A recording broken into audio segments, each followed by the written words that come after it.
the bottom of it with your host, Joshua Moriarty.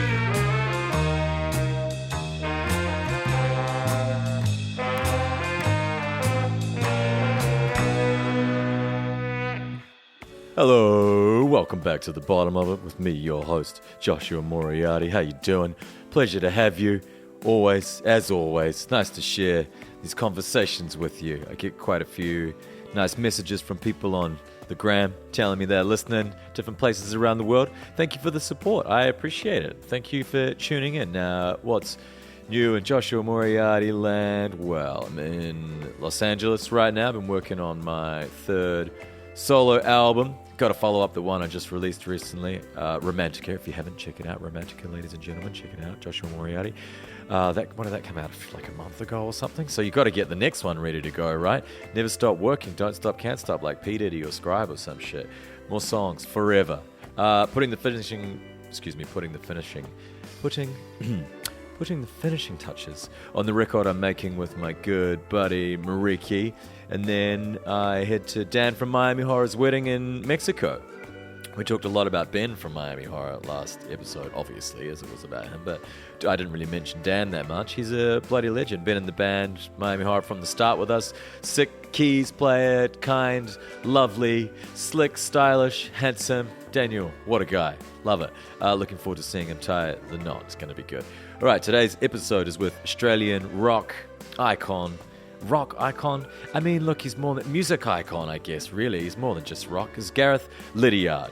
What a guy. It was awesome. Had such a great chat with Gareth. He's the man. For those who don't know, I'll give a brief synopsis. He was the driving force behind Melbourne band The Drones. Well, I guess they started in Perth, but I think most Melburnians would sort of think of them as pretty quintessentially Melbourne. The Drones put out 6 studio albums, and then a few years back, Gareth and other Drones member Fiona Kitchen, I hope I'm saying that correctly, sorry if I'm not, teamed up with Eric Dunn and Lauren Hamill to form Tropical Fuckstorm. The Tropical Fuckstorm just released their second record, Braindrops, and it's kick-ass. I love it. They're such a unique band. It's extremely sort of punk in the way it doesn't adhere to any rules. There was a quote in the press release I love where Gareth said they like to use lots of techno gear to make rock and roll because rock and roll gear is boring and sounds like Led Zeppelin.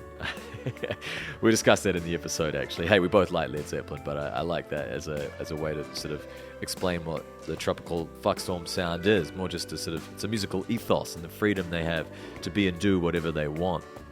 I first heard them last year when I was living in LA. The record Laughing Death and Meat Space, the first record, just really made me feel things, which is a bit rare these days. It doesn't happen all the time. It gave me a kick up the arse and reminded me not to be complacent in any way, that you gotta be passionate, push through any sort of bullshit. Don't be afraid of being uncool or untrendy. I think because Tropical Fuckstorm and Gareth live by that mentality, that's obviously what makes them so cool. Hey, so yes, we had a good old bottom of it ramble. We talk about boozing, meat space, it's a term I hadn't heard before, road dogging, lots of lulz. It was a great chat. What a cool guy. Such a deep love and appreciation for music. It's very inspiring. Anyway, enough of me. Let's get into it. Episode 49 with Gareth Liddiard. Ladies and gentlemen, enjoy. You are here. Are you doing lots of interviews at the moment? Yeah, all day. Oh, this is interview day. Yeah. Since like fucking 7:30 in the morning. Oh wow. Okay. Yeah. We can take it nice and easy. Oh, that's no worries. No, I'm on a roll now. So. Yeah. You're really good at talking about yourself. Yeah. Who are you talking to? Radio stations and things like that? 3 radio things, then a Reddit thing this morning. What do you mean, a Reddit thing? You know Reddit, the website? Yeah. You do is a that live the one that Q&A. Oh wait, I think I get Reddit and the one that people ask stupid questions to. It's pretty much that. That's what Reddit is? It's like a blog, and then you just get on there and people ask you shit and you answer it live. Right. Just do it for an hour and a half. What did they ask you? Everything, did they really. ask you boring stuff? No, it's all pretty good because it's all kids, so they're I don't know, they're keen. Yeah, right. Yeah, it's not sort of jaded old journos. You know what I mean? I wonder where I fit into this. No, you know what you're talking about because you play music. So. Yeah. Most journos don't fucking play. No, they don't know anything about it. Not really. And then they're 50 and they're bored. So it's just like, okay. Yep. Yeah. I always found they would always ask you, so what's with the name? About Yeah. your band name, as if Yeah. like, who gives a fuck? Yeah. It's just a band name. I had a band called The Drones for 20 years. I just wanted something more stupid, really. Yeah. And how's that going for you? Good. It's good. Yeah. So album number 2, you did it pretty quick. Yeah. Well, it seems that way. Maybe it wasn't quick. Maybe it took ages to get the first one done, and then it just seems like it's fast to do the next one. Not really. Like I think the first one was the first 6 months of our existence, and we do a 7-inch, A side and a B side. And we did that, every, I think it was like every week, every 8 weeks. Sorry, that would be a bit fast. Every 8 weeks, and we did that so we would actually do something. Yes. Generate, songs, and then we finished the rest of the album, which was like 4 more songs after that, and then went on tour straight away. You seem like you got a pretty good work ethic. It's all right. I don't know. I think there's better and there's worse. You could always do more. I could always do more, and I know people who do, and It doesn't seem like you've been lazy, Gareth, at all. I don't know. I still have a guilty sort of. I think we all just have a guilty conscience forever. Yeah. I don't know if it's necessarily you. I feel the same way. Yeah. And people always say to me, "Oh, it looks like you've been really busy." I'm like, Yeah. don't believe the internet. Yeah. I'm tricking. Yeah, and it's the internet that makes you feel guilty as well, like constant emails and texts and Yeah. just feeling like you have to be there all the time, getting back to people all the time. Do you struggle? I've been finding recently I can't. I have to set like the whole afternoon aside to actually record or do anything. Yeah. It's like, Totally. Got to get the admin done in the morning or whatever. And Yeah. I usually do it the other way around. I'll get up, maybe do a bit of exercise, then neck 1,000 coffees and grab a guitar.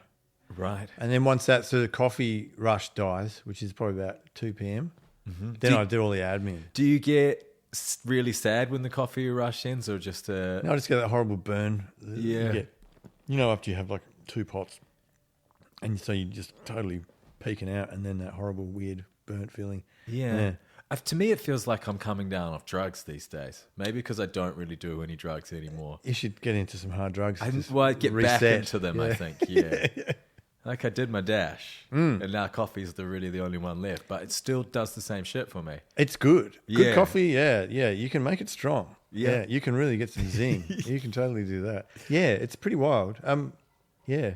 People often ask, like, do you write on the road? Do you write while you're touring? It's like, no fucking way, man. I think like people who do that are on Speed and Dexies and Yeah, or young people, maybe maybe very young, with more energy. 24. Yeah. I don't know though. When the idea comes, I was in a kitchen the other day, like a volunteer kitchen thing. I do every. This is not a chance for me to brag, by the way, but I'll take it. Yeah. I'm a good person. You're a good man. But I was just cutting the onions or whatever, and then something was on the radio, and then the idea came. Yeah. And so I had to run off to the bathroom and take my iPhone in and do like, Yeah, right. Yeah. Get a bit of verb on there. yeah. Great verb in the toilet there. But that's I think that would be the easiest way to write on the road, is just when the seed of inspiration comes to you rather than. I usually find it's not much more than a line or two if that's the case, and I just write that down and my work is done. Yeah. So that for you, it's lyrics. Yeah, mainly lyrics. Like it would be just weird stuff, like something like A Laughing Death in Meat Space. Like that'll come to me. Say I would have heard about Meat Space 2 weeks ago. What's meat space? Well, it's what people in what is it, Silicon Valley refer to, just the real world as. It's like a disparaging comment about the real world. It's like punters. Yes, in the music industry. It's they're dumb. Yeah, they're punters. yeah. So we're in meat space. So this is Meat Space. Oh, we're there right now. So they call it that. I Welcome. heard that, and then like 2 weeks later, I was reading about something about Papua New Guinea, and they were talking about, it was only in the early 70s that people stopped ritually eating each other, and like in funeral kind of rites. And Wow. Okay. yeah, and that would they basically got mad cow disease, but they called it a laughing death, and you literally just laugh yourself to death. It's pretty brutal. I've never heard of this. Yeah. Anyway, so I read about that. I'm in the tour van or something, just and then I go shit. And synergy. then Meat Space comes back into my head, and I go, okay. So those two things become cool if you put them together. So then I write them down. But that would be as much inspiration as I get on the road, because I'm too busy trying to find a hotel or, just hungover, basically. Okay. Still drinking? Yeah. Yeah. How's the drinking these days? Are you heavy, light, medium, functioning? Was it ever bad? Barely functioning alcoholic, I'd say. Okay. Yeah. Teetering on the edge. Yeah, it's probably time to, slow down. Yeah. Will you? Yeah, fuck yeah. Otherwise, I won't be able to function. And, I like functioning. Yeah. I like drinking. I like too, drinking. I get it. It's a crazy job. It's just, you can drink at work in this line. I was talking about that with someone the other day. Yeah. There's not no other, but there's very few jobs where they go, right, we'll give you $10,000, whatever, $5,000, $20,000 to come and do the gig for the festival. Yeah, and yeah. here's your 15 bottles of alcohol. It's like you don't get the plumber over and go, right. And he goes, we'll give you $10,000 for the bathroom and here's 9 bottles of whiskey for you on your way. Yeah, it's terrible. Yeah, you don't give a plumber all the scotch. Maybe at the end. Yeah. The very end, maybe when it's done. But they give you the rider before sometimes, don't they? All the time. Most Oh, of the yeah, time. you'll get there at sound check and then the rider's there. Guys want any beers? Yeah. Oh, yeah. Yeah, that's Always. classic. And then, we always... At first, you go, nah. No, oh, we couldn't. I'll do it later on. Couldn't possibly. But then, you get your first significant hangover and it nails you at about 5 p.m., that kind of lull, that dip in the afternoon. So then that'll be about sound check time, and that's about when old mate comes out with a nice big bucket full of cold beers. Do you play drunk? Yeah, fuck yeah. Oh, right, okay. Interesting. Yeah. I find a lot of people that they sort of they trick you into thinking they are, but they're not really drunk. Yeah. Maybe tipsy. I can be tipsy, and that's fine. I rarely play sober if I can get away with it. At least tipsy. Right. Sometimes, Has and there it's been a not tour good to you've be done? wrecked. Have you done tour sober completely or anything? I've done big things when got really sick and had to do like fucking, I don't know, 9 shows or 19 in a row, sober. Probably more like Do you 9. enjoy it? I find it more thrilling. It's good because there's, your reflexes are working a bit quicker. So you get interesting results that way. But I find in a row, if you do 9 in a row, you get bored quicker. Okay. Because if you get bored, doing 9 shows in a row with booze, you just drink a bit more booze.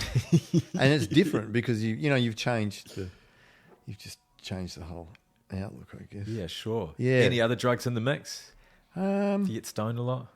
No, I wish I could. And then I'd drink less. But I get paranoid. But I used to smoke heaps of weed. I think this is a very common occurrence for everybody. It's a drag. No one can do it anymore, I know. really. I know. I'm really jealous of friends who just blaze up whenever, because, the greatest thing about weed is that music sounds incredible. I know. It doesn't matter if you're on acid or any kind of even stronger drug than weed, but it's just weed makes music sound like this is the best thing I've ever heard. You know whether your mixes are any good when you're stoned. That's for sure. Yeah. Stone test. It's great for ideas and stuff. Like we've done things where you just chuck Miles Davis on, like Sketches of Spain, something really sparse. Fuck, I love that record. And then you put something like Beethoven on or whatever, some similarly kind of sparse, or, you could put some African music on or something. You play them at the same time and you get stoned. And every now and again, there is like a supreme moment of genius that no one could ever have thought of. And you can never go back and get it again either because No, it's there. We did it one night and it was like, fuck, next time we do this, we should plug both CD players or whatever they were into Pro Tools and make a note of when these magic moments happen. Yes. And then find those little sections, loop those little sections, then try and learn what's going on. Whoa. So yeah, I should you're write not- that down. You're and not remember to do wanting it. for inspiration or ideas. No, we'll try anything. I don't need to just sit there under an apple tree or on a riverbank with an acoustic guitar and try and do it that way. I'll do anything. Do you still enjoy the acoustic guitar? Yeah, I do. Yeah, and sometimes more than others. I think, I mean, it's really hard to play compared to a lot of other stuff. I just played a little one, that little wee one over there, the like Baby Taylor or whatever. So it doesn't swallow you while you're sitting on the couch. It can be big. Yeah, they're cumbersome. And your hand needs to be strong, and you kind of need to have been doing it a fair bit to get a good result, I find, if you're not just going to strum away. So but I generally write on an acoustic guitar just because it's portable. We got a big property and I run around that with a guitar. There was what was the quote that you put in that they said in the press release? We would like to use lots of techno gear to make rock and roll because it's boring. Otherwise, you sound like Led Zeppelin. I like Led Zeppelin, by the way. Same, biggest Led Zeppelin fan. Big fan, yeah. Great band. Amazing. It doesn't even matter anymore. It's like you don't need to love them or abuse them. They're just there anyway. So they have that weird dichotomy where they're really great and then really shit at the same time. There's some bits where it's like, that is fucking shit. Yeah. Other bits, it's like, that is just genius. You know what I mean? Like, they're amazing. But yeah, I wonder sort of where the whipping out the cooey sort of falls into that sometimes. With the... Go get the acoustic. Come on. You grab the acoustic and you kind of... If it's good for writing words, I find, because you can just accompany yourself really quick.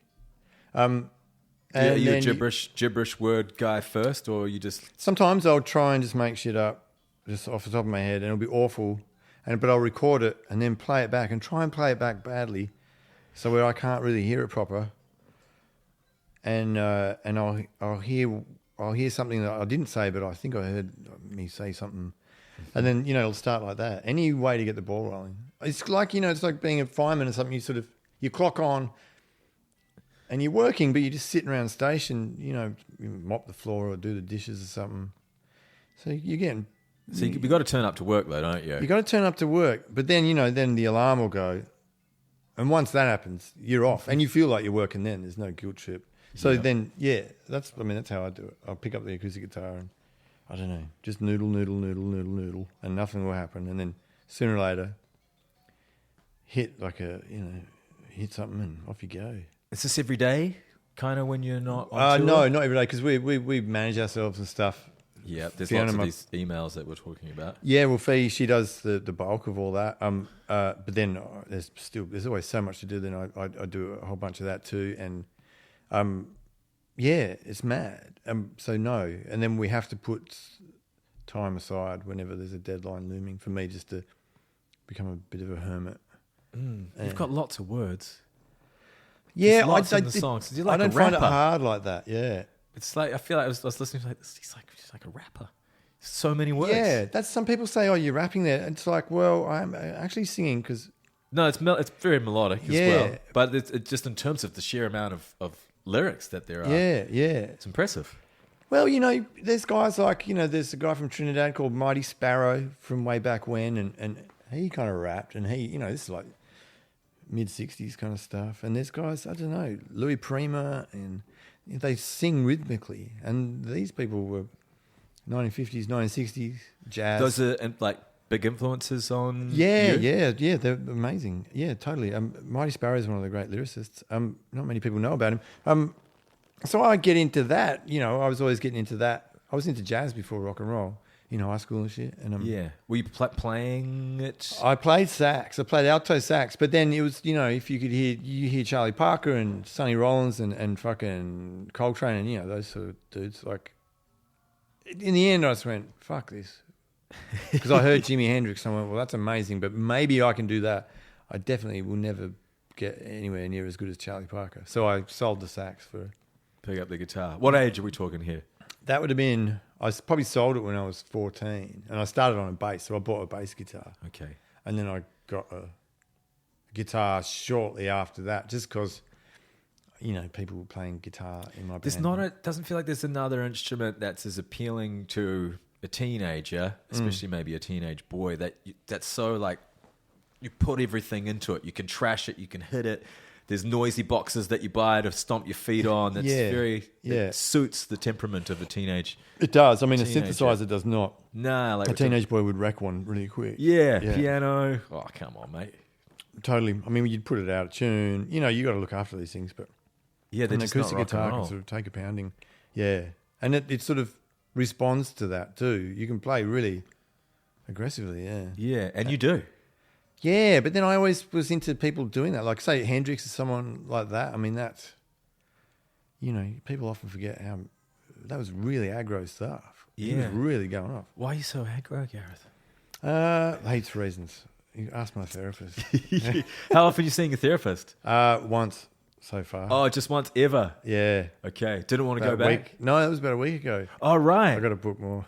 Okay. But it's good. Yeah, finally. Did you get the mental health plan thing that they... I did. Yeah, nice thanks, one. yeah. I've done that a few times. Yeah. It's in vogue, I think, in Australia, maybe. Good, yeah. To get onto the therapist. 10 for on the Medicare. That's good. Yeah, it is good. How did it feel? Did you enjoy it? Did you trust them? Did you like them?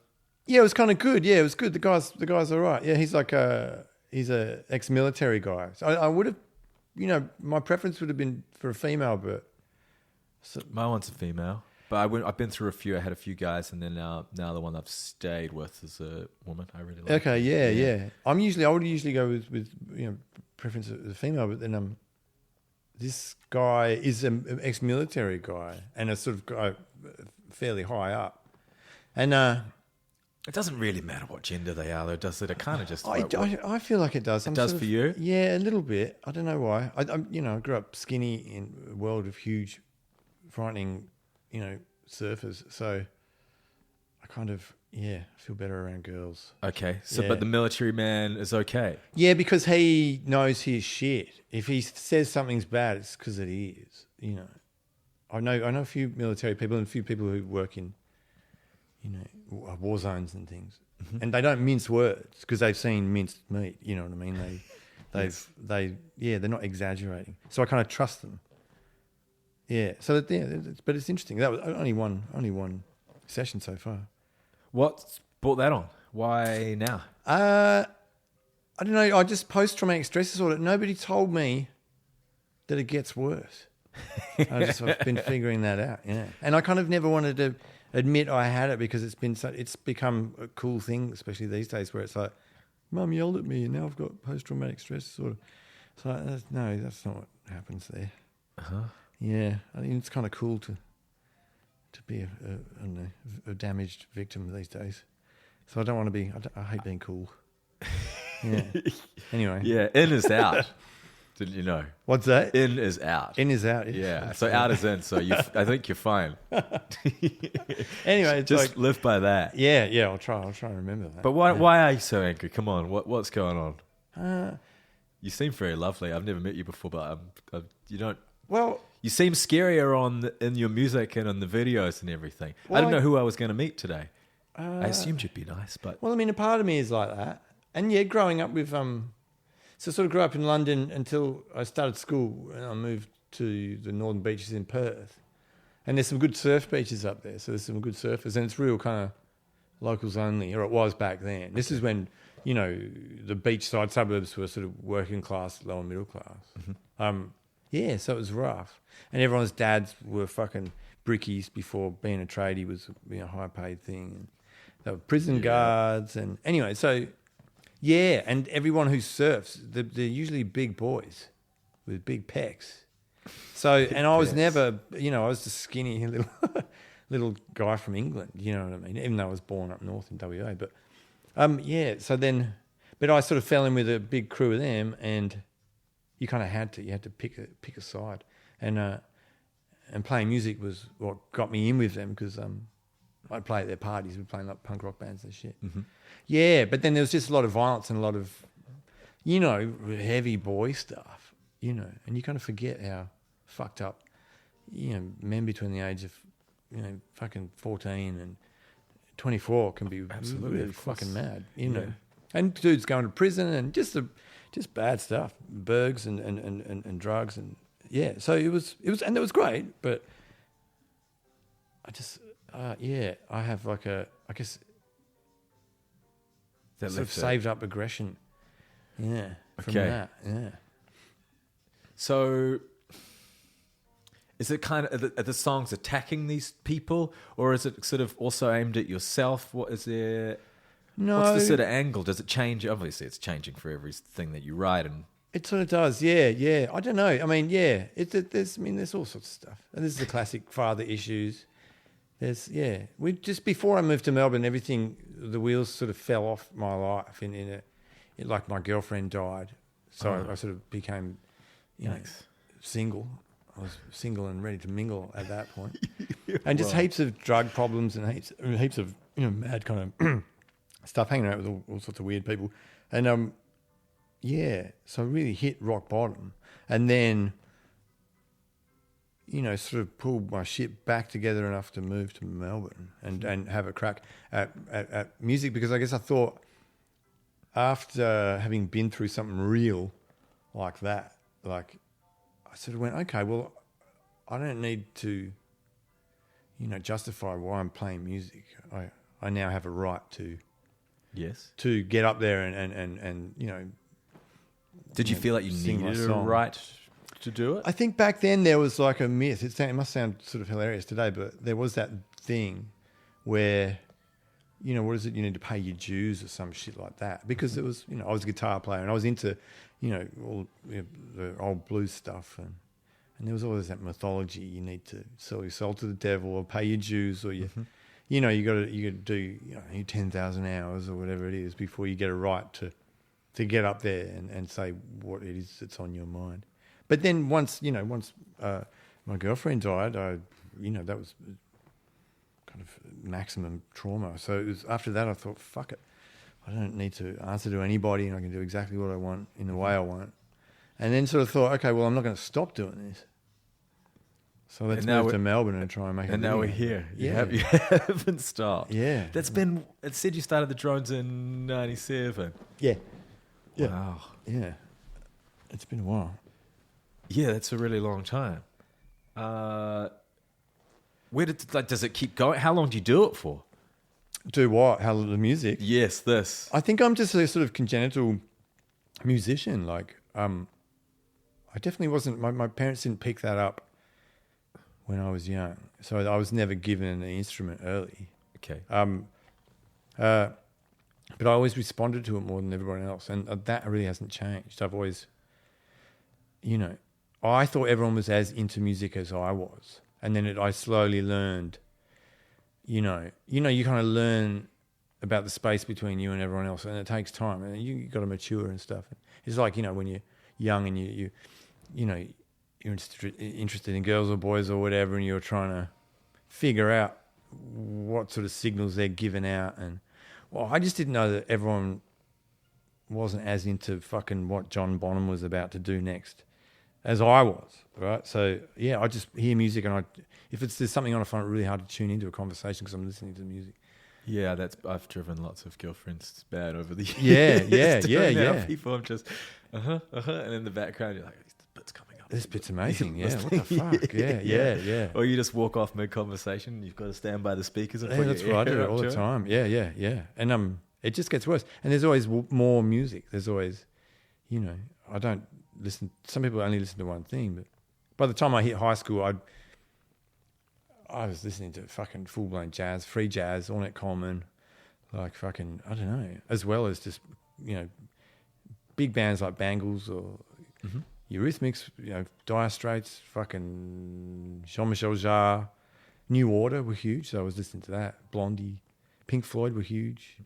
And then once I got to high school, I sort of took control of what kind of rock and roll I was going to get into. Then I was into the more, I don't know, Stooges and Sonic Youth and the more avant-garde side of that. I don't know. And then I found Stravinsky through Prokofiev, and then from there to Shostakovich and Debussy and Bela Bartok, and then from there to Arvo Part to you fucking name it. Like, it just keeps John going. Cage. There's more of it. And that's Western music. There's a guy called Mohamed fucking Roika in fucking Morocco who just blows my mind. I don't know. There's just tons of shit. Abdel Hadi Halo, I think he's Moroccan too. Do you have a radio program? Do you DJ? How do you this is just all on your own? No, it's your just own mission. Yeah. Do you care to share it? Would you like to share it with people? I find when I do, I feel like I'm boring them, So I don't bother. I kind of just keep to myself. But I'm heavy into music.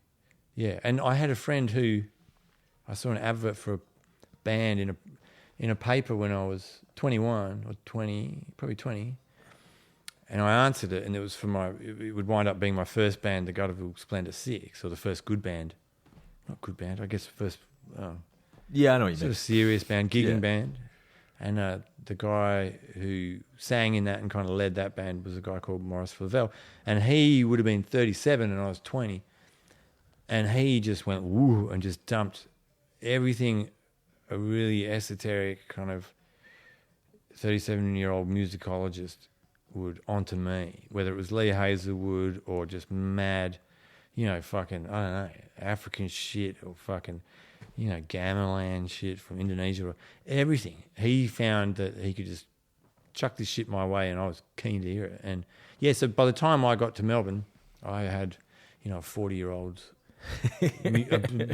musicologist's knowledge. So yeah, I've got plenty of fuel, is what I'm saying. Yeah. What haven't you done? Is there like lots of specific records you still want to make, or projects you want to start? Or Well, there's anything? just always more to do. There's always, I guess the making is the fun bit, right? And I think part of that is just being in a room with people and enjoying the process with them. It's a good way to hang out. I like hanging out with someone when we're doing something, like, if we're going to go, I don't know, fucking do some gardening or, go hiking. I don't know, go out and drink, or I'm not sort of a... I just read Kim Gordon's book, and she was saying relationships are always a triangle. It's them, the other person, And what they're doing. the thing that they're doing. Yeah. It's very man.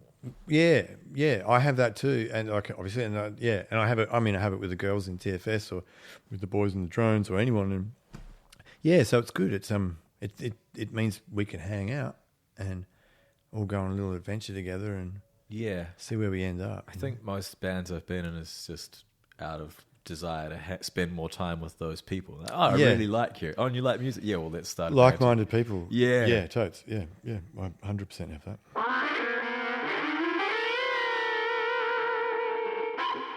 Do you, because I guess, would you call it quintessentially Australian? I don't know. No, not necessarily. But you sing in your accent, and you're not putting on any sort of voice or an affectation of any kind. I don't think. Does Not that really, stuff no. bother you when other people have done it? You're talking about learning, paid your dues or having something to say. Do you get annoyed feeling like other artists are pretending or anything like that? I don't really understand that thing whether you sing in a kind of American accent, just because of the logic of it all. Like, a French guy wouldn't sing in a Japanese accent. Like, you know what I mean? And I guess it's just imitation, really, isn't it? It's what we've grown up That's listening what I to don't- so yeah, much. So yeah. you just learn to do it that way. Yeah. Like if you played a saxophone and you'd only listen to a few guys who play it, You would play like them. I Yeah, guess yeah. that's really where it's coming from. Yeah. But there's a logic to that compared to a logic I find with when you bring a accent in. So yeah, I don't know. I just think everyone should have their own voice. Otherwise, What's the point? what's the point? People are terrified of their own voice, though. They are. That's the scariest thing of all. Yeah. But then they'll go and stick Patti Smith on or fucking. Then they'll try and sing like that, though. They're like, "Oh, I like that voice." Yeah, but I'll try and be like her. Try and be more like you. Yeah, that would be, and if you did that, you would be being more like her because that's what she was doing. Yes, She was yes. trying to be herself. There's Marilyn Manson wrote this thing in a Rolling Stone I was reading about Jim Morrison. And he was saying, Jim Morrison inspired me to be the best Marilyn Manson. It was like, just be the best you. You totally. totally. Copy anyone. It's 100% what it is. Yeah. 100%. It's the same thing. Like with equipment when people try and ape fucking, I don't know, Jimi Hendrix, say, it's a classic. So you got to buy a 60s Stratocaster and a 60s Marshall stack and these 60s fuzz pedals, and it's like, it's just missing the point. Like he was buying the newest shit available. That was high tech stuff. Yeah. So if you want to be like him, you should get all the techno gear and all the, you know. If he's alive now, he'd be head of Ableton, and he'd be making dance he would. music. He would, yeah. If he were a 22-year-old man now, like 100% he would, yeah. Yeah, that's what it. Just using what was available to make the most, you know, kind of really new, exciting shit possible. Did you find it scary and vulnerable for having that voice that's all yours? Never occurred to you or anything? Not really. I guess, yeah. No, not really. No. Did people like it immediately? No. Didn't bother you? More fuel for you, perhaps? I just didn't care. I think when you're young, you know, like... I wish I didn't care as much as I... When I was young, I was the same. I didn't care either, but now I care a little bit. Yeah, I care a little bit, but... You get a bit worn down as you get a little older, I think. Well... Not necessarily about your voice or music, but just I find certain things I've started to care a little more about, and I'm trying to shake it off. When I listened to the Tropical Fuck Storm album, I was in LA last year. You played at the Echo. Oh, okay, yeah. I didn't go. My friend, do you know Tony Buchan? He's a producer dude from Sydney. Anyway, I don't know. He went and he invited me, and I didn't know what it was. So then I checked out you guys afterwards. I was like, holy shit, this is so fucking awesome. Yeah. It's so honest, and it's not trying to be trendy or anything. It's just like, it's you. It's just you people doing this. Us just doing the same old shit, really. It gave me a real good kick up the ass. I needed it. Yeah, it's a fun thing to do, and sometimes you forget to do it, you know. Yeah. You've got to get out. Comfort zone isn't the right way to say it. You kind of, it's like you just have to jump back in midstream, and midstream is where you were when you first picked up a guitar or piano, wherever it was where you started, in whatever it was you were doing. You kind of, there's that midstream, you're really moving along a rate of knots, and everything's really fresh, and it's happening fast. You're learning a lot. You're really taking it all in, and I find as time goes on, you move to the side, probably a bit closer to the bank, and every now and again you need to be reminded to get back in the midstream. And at first, it's like, well, how do I do that? And it's not something you kind of quantify that easily. But once you're back in midstream, you go, oh yeah, this is really fucking good. Everything's fresh again, and you're doing things you weren't expecting you to do, and yeah, it's really cool. I love it. Is that why you started the new band? Yeah, that's pretty much it. Yeah. That's one of the main factors. Yeah. You quite political, I suppose. Would you call yourself political? You have opinions. I have opinions. I'm not sure how smart I am, but yeah, I have opinions. Yeah. You need to though. If you're going to sing, you're going to have to sing something. So.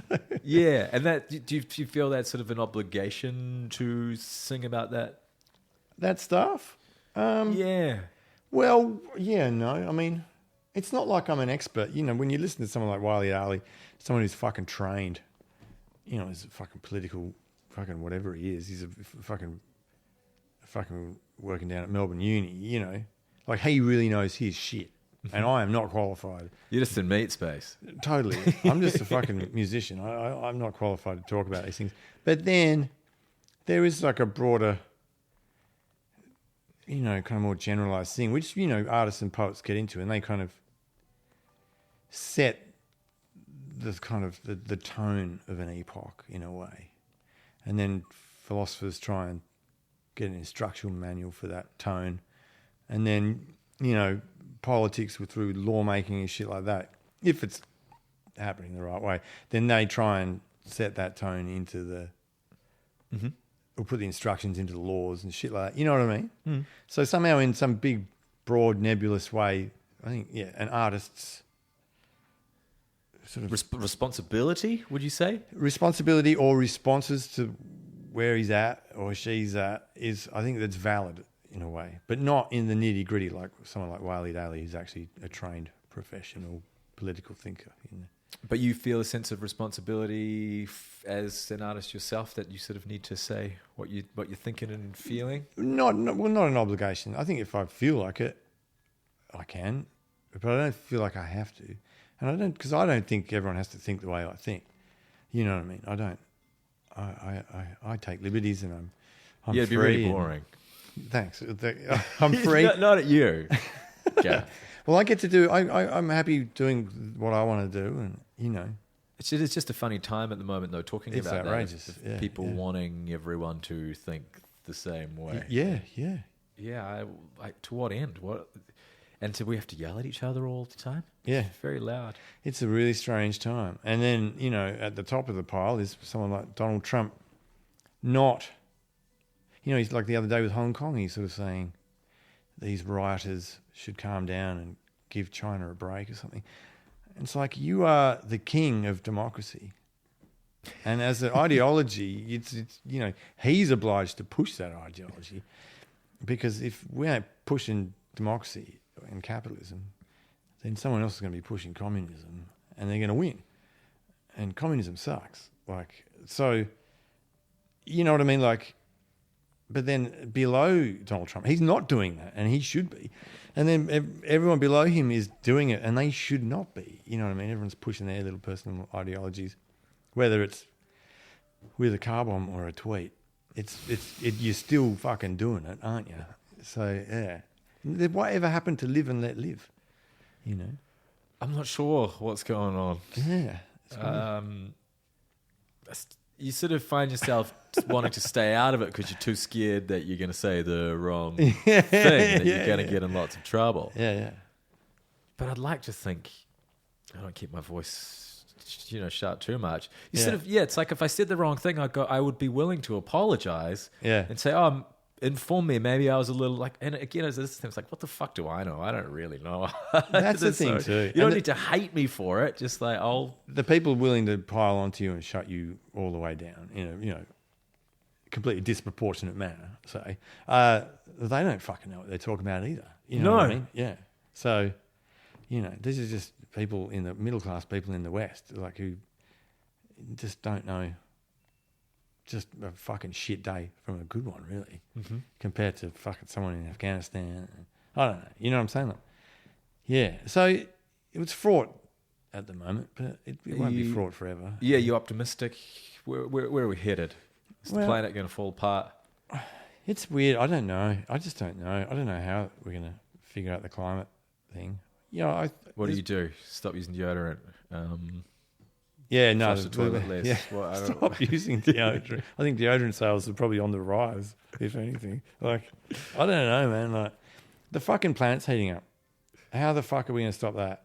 I think I was saying it to someone else recently. Just, we've always dealt with ideologies, and any cataclysm came in the form of an ideology like Nazism or communism, and we just fucking machine gunned it and atom bombed it back into submission. After ignoring it until we could not ignore it anymore, we then just took it to the cleaners and just murdered it to death. And it worked. And it worked with ISIS. We've murdered them into submission. And it worked with Osama bin Laden. It worked with Hitler. Okay, those are problems we can deal with. Probably shouldn't let them get as far out of control as we did before we do anything about it. But with fucking climate, you can't machine gun the climate back into place. You know what I'm saying? What the fuck are we going to do? Yeah. Take a jar to get your muesli. Yes. Good. Yes. Yeah. Yeah. But healthier deodorant. Healthier deodorant. God, the place is going to stink. It's going to be hotter than ever, and everyone's going to stink. It's going to stink. Yeah. I don't know. I don't know what you do. I don't know. Well, good answer. Good answer. Yeah, I don't know. maybe. There used to be a thing where the only three words I want to hear are "I love you," but now the only three words I ever want to hear is "I don't know," because I'm not fucking qualified. You know what I'm saying? Yeah. What are we supposed? I don't know, man. I'm just a fucking musician. So, You're just telling it how you see it in your songs. Here comes the guitar solo. Check this. I know how to do this. Woo! You know what I mean? Yeah, you're very good at the wonky guitar solo. I love it. Yeah. Wonky ones. Wonky's good. Yeah. Yeah. There's more to it than meets the eye. There's an art to wonky. There's methods. Yeah. It's a bit of wonk itself, and then there's the octatonic scale, the diminished octatonic. Okay. That's sick. You add that in as pepper to any major minor sauce. That's the spot. Yeah, people start thinking you're good at it. It's that simple. What song do you never need to hear ever again? Mustang Sally. And I met the girl whose dad wrote it, and someone introduced me to her in New York and said, "Guys, this is so-and-so. Her dad wrote Mustang Sally." And I didn't even think, and I felt bad afterwards. I said, "Oh, I fucking hate your dad." And she was okay. And she was a real kind of New York, rich hipster. She was fucking rich. She living off fucking Right. the Of paycheck course. of that song. She was like, someone Yeah, that that song hangs turns up out with. everywhere. Who's Yoko Ono's kid? Fucking Sean Lennon. She's that kind of crew. And she thinks someone like me is a fucking peasant anyway, so she didn't care. It didn't really matter. No. What iteration of Mustang Sally? Like the Commitments version? Or Both. all of them. Both. That Commitments one's What's funny. who does the original one? Fucking, what's his name? Wilson Pickett or something like that? I don't know. It's Wilson Pickett, isn't it? Is it? Okay. Yeah, it But doesn't maybe. matter. I'm still sick of it. It's just like, it's great, but how many more times do we need to hear it on the radio? Like, we know it's great. Oh, we get it. I know. You know when they keep playing it on? Yeah. I had that. So I was at Frankie's Pizza in Sydney the other day. And do you know that place? Have you been there? Where is it? Where Like is a it? rock and roll venue in the city. It's cool. I Okay. like it. But they play a lot of 80s metal, like 80s glam and stuff like that. And then they were playing Living on a Prayer. And I've said this many times on my podcast. That's the one that I You probably don't need to hear that anymore. Nah, but Yeah. it's just, for me, I don't get the gag. Like, the people still get into the gag of like, whoa, and putting their hand in the air and like looking at each other and whacking like, oh, we're so funny. We're Yeah. singing Living on a Prayer around there. Oh, I guess we get it. It's ironic now, isn't it? Yeah, but bit over. the ironic thing of it was like 20 years ago, it was ironic and Yeah. funny. Now it's like post irony. I do like Dead or Alive. Oh, that one. They play that a lot on the radio in LA. I just think, something about that I like. It's just classic campfire country music, isn't it? Yeah, I guess so. It's a piece of crap, but it's entertaining. I just like the guitar solo. What's his name again? Richie Sambora. That's right, Richie Sambora. There's another one where Bon Jovi did the carbon copy, which is a Blaze of Glory. Yeah. Going down in a blaze Oh, wait, isn't that of the glory. same song? If you put them next to each other, you Wait, would in you'd my be head, forgiven for thinking that. Yeah, Dead or Alive, blaze of... Going Whoa. down, shot down. Anyway, Jeff Beck plays the solo in that. I'm not a big 60s guitar hero aficionado, apart from Hendrix. But Well, Hendrix- Jeff Beck does a great guitar solo in that. Yeah. Clapton's one of those ones I'm always... Oh, what's that about? I don't get it. I don't know. It's I- for people who don't know about guitar. Yeah. It's for dads. Yeah. Or Eric Clapton, like, you're fucking wrong. So boring. It's so shit. It's so fucking boring. Like, I can do that. I could do that in year 10. I know. And I was... And you did. Yeah, did it. And I was bored the shit out of myself. It's like he's taken all the interesting things you can do on a guitar, off a guitar. It makes you feel nothing. I know. During the guitar solo. He must feel like the biggest fraud. He can't be that thick. He must go out and just go, I'm a fucking charlatan. He's got to be a good guy or something, eh? He's got to be lovely, maybe. He probably is. There's people, yeah, I don't know. I've been around a lot of people who know a lot of those people. And in second-hand ways, I know someone like Elton John is a fucking legend, dead set. Right, People okay. just go, it doesn't matter what you think about his music, Elton is the fucking best. Okay. People like Neil Young are huge friends of his. I'm sure Neil isn't a huge fan of his music, but but I've never heard anyone say that about Eric Clapton. Okay. Yeah. I've heard people who met Hendrix say he's a lovely guy.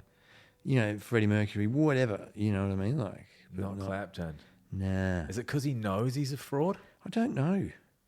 I think it's weird too that If you know you're a fraud, you're usually like kind of nicer, aren't you? That's what I thought. That's Yeah. what I would have thought. Yeah.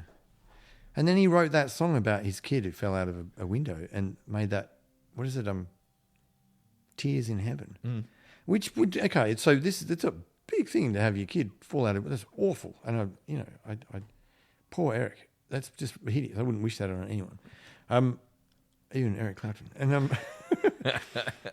then he writes this song about it. Okay, do that if that's what you feel like you got to do. But then it becomes a fucking huge hit. So then he would get paid millions for that. Like the royalties from that would be in the millions. How do you feel about earning millions of bucks off a song you wrote about your dead son? Maybe you give the money to balcony care or something. Like to make balcony care. Better balconies for all. Yes. That's a good charity. Maybe. Yeah.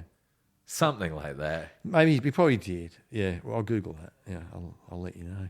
It is weird though. Yeah, I was having that guitar conversation with a friend of mine recently, Sam Stewart, his dad's Dave from the Eurythmics. Wow, Yeah. Dave Stewart's great, and everyone says Dave's great. Right, yeah. I know Sam is awesome. His son is a legend and a shit-hot guitar player. Yeah, right, yeah. Because I guess he grew up English 90s, so he's into Blur and Graham Coxon and like lots He's of that. that generation, yeah. Yeah, but he's very good. And we pretty much agreed on all of them. It's like, if you're a proper guitar player, you know the guys that are bullshit. Totally. Yeah. They're tricking. That's funny, isn't it? Yeah. The guy the other day... Although, Cream is amazing. Yeah. How did you go from being that good to that bad that quick? Cocaine, that's what it is. Got to be careful. You get on the cocaine much? Not really. It's just so awful. You have one line and then you would kill for the next. It's bad. Yeah. Australians in LA style, coked up, bag. Come on, let's do it. But it's great coke in LA and England, but not here. It's probably good that we live in Australia. To me, here in Australia now, it's becoming... I think it's lame like it was in the 80s for all the bankers and stuff. To me, it's lame. Yeah. It's for lame people. Lame people think cocaine's cool in Australia. Yeah, it is it's crap. It's like the tradies are the new bankers and they're doing cocaine and they think it's cool. Yeah. I lose my sense of humour on coke. Like, you'd be out hanging with people and having a laugh, and it's part of... It's not a laugh. You stop laughing. Yeah. And you get serious. And it's just like, oh, fucking hell, so boring. I'm boring myself to death. I need another line. Yeah, that's the answer. Let me tell you about me.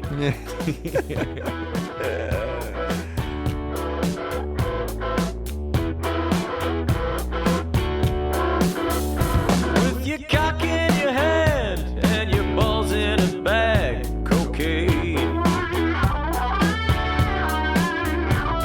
You got no game, but you wanna get laid, cocaine.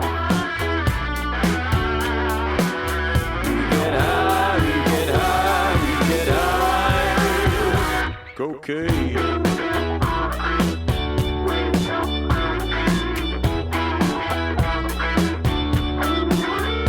When you're down on your luck, but you still wanna fuck, cocaine. And when she won't give you head, so you just gotta shred, cocaine. We get high, we get high, we get high, cocaine.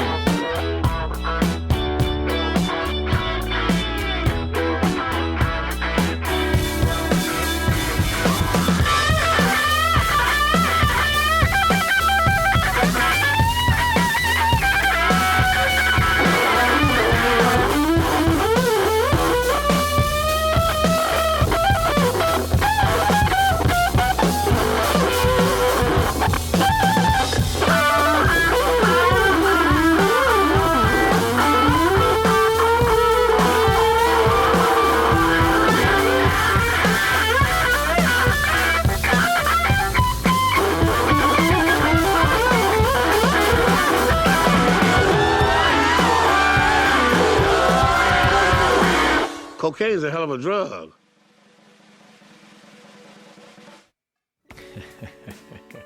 Thanks so much, Gareth. I couldn't help myself making a cheeky version of cocaine there. It was kind of his idea, actually.